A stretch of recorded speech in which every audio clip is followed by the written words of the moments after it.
ওয়াসাল্লাম বলেছেন, আরবাইনা ইয়াওমান ইদরিকুত তাকবীরাতাল উলা কুতিবাত লাহু বারাতানে বারাতুন মিনান নিফাকে ও বারাতুন মিনান নার। কেউ যদি 40 দিন তাকবীরে তাহরিমা ধরতে পারে, আল্লাহু আকবার যখন বলা হয় তখন কেউ যদি উপস্থিত হতে পারে ধারাবাহিকভাবে 40 দিন, তাহলে তার দুইটা মুক্তি ঘোষণা করা হবে। এক, জাহান্নামের তালিকা থেকে তার নামটা কেটে দেওয়া হবে। কোনদিন যদি পাপ করে তাহলে ক্ষমা নেওয়ার মতো আল্লাহ সুযোগ করে দিবেন, তার নামটা আর কোনদিন জাহান্নামের তালিকায় আসবে না। যারা জাহান্নামী তাদের একটা তালিকা আছে। আপনি যদি একটানা তাকবীরে তাহরিমা 40 দিন ধরতে পারেন, তাহলে জাহান্নামের তালিকা থেকে আপনার নামটা কেটে দেওয়া হবে।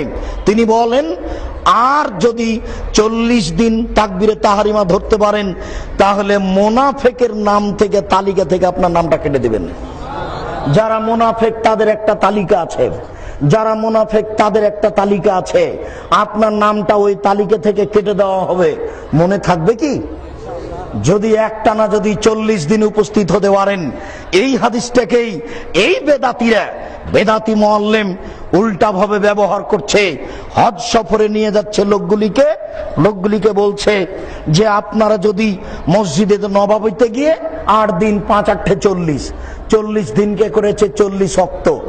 8 দিন যদি 5 ওয়াক্ত সালাত মসজিদে নববীতে উপস্থিত হতে পারেন, তাহলে আপনাদের নাম মুনাফিকের তালিকা থেকে কেটে যাবে আর জাহান্নামের তালিকা থেকে কেটে যাবে। কত বড় নগদ মিথ্যা কথা! আপনাকে আমি কি দিয়ে বুঝাই? আল্লাহর নবী মদিনার মানুষ হজ করতে কোথায় গেলেন?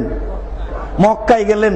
আর এই প্রতারক মুআল্লিম প্রতারণা দিয়ে বলছেন যে মক্কা থেকে মদিনায় চলেন, 8 দিন 5 ওয়াক্ত সালাতে উপস্থিত হবেন, তাহলে দুইটা তালিকার নাম কেটে যাবে আর আপনার নাম হয়ে যাবে জান্নাতীদের তালিকায়, ভালো মানুষের তালিকায়। কিভাবে প্রতারণা দিচ্ছে! একে তো 40 দিনকে করেছে 40 ওয়াক্ত, আবার কাজ হলো সবার কাবা ঘরে নিয়ে আসলো মদিনায় প্রতারণা দিয়ে। দুঃখিত, সেই জন্য এই কথাটা আমি বলেছিলাম আপনাকে, যারা হজ করতে যায় তারা আল্লাহর মেহমান। যারা হজ করতে যায় তারা কার মেহমান? আল্লাহর মেহমান। আল্লাহর নবী একাধিকবার বলেছেন, তিনি বলেছেন আরাফার মাঠে যত পাপ ক্ষমা হয় পৃথিবীর আর কোন জায়গায় তত পাপ ক্ষমা হয় না। আরাফার মাঠে যত পাপ ক্ষমা হয় পৃথিবীর আর কোন জায়গায় তত পাপ ক্ষমা হয় না। তাহলে আল্লাহর মেহমানগণ আরাফার মাঠে গিয়ে কাবা ঘরের ইমামকে নিয়ে আখেরি মুনাজাত করবে, কত বড় ভালো কাজ হয়ে যাবে। আল্লাহর মেহমানগণ কাবা ঘরের ইমামকে নিয়ে আরাফার মাঠে আখেরি মোনাজাত করতে পারছেন না, আখেরি মোনাজাত চলে না।